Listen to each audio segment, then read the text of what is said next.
In the heart of West Africa, back in the 12th century, the great Dagomba kingdom thrived, and within this kingdom lived a princess unlike any other. Her name was Yenenga. While other princesses were sheltered, taught the delicate arts of the court, Yenenga was different. She was the apple of her father's eye, King Ndega, who saw in her a spirit of fire and unbreakable will. So, he raised her not as a princess but as a prince. Yenenga learned to ride before she could properly walk. She learned to hunt with the sharpest eyes, to wield a spear with deadly precision, and to command warriors on the battlefield. Mounted on her powerful stallion, she moved with a blend of grace and ferocity that became legendary.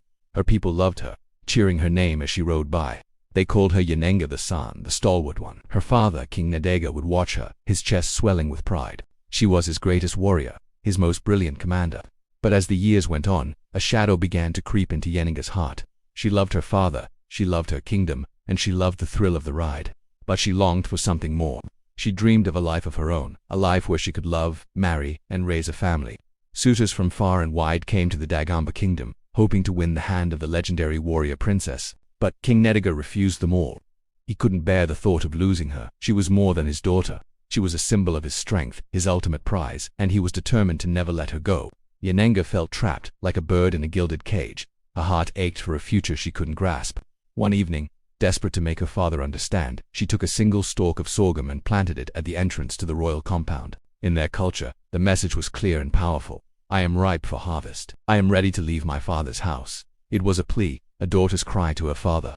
But the king didn't see a plea. He saw defiance. He saw a challenge to his authority. Enraged, he ordered Yenenga to be confined to the palace. Her freedom, the very thing that defined her, was stripped away as punishment for her boldness. But a spirit like Yenenga's could never truly be caged. Her desire for freedom burned brighter than ever.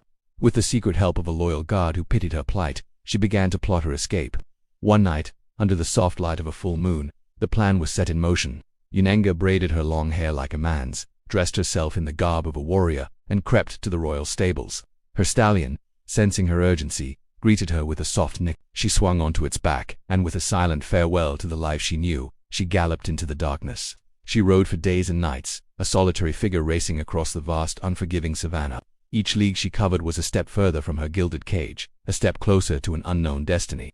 Her journey was hard, but her spirit was relentless.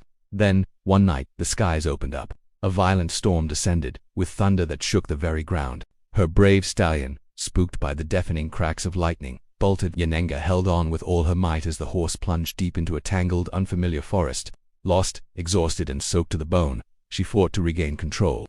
And it was then, through the driving rain, that she saw a faint, flickering light in the distance. A campfire hope. The fire belonged to a man named Ria. He was a solitary elephant hunter, skilled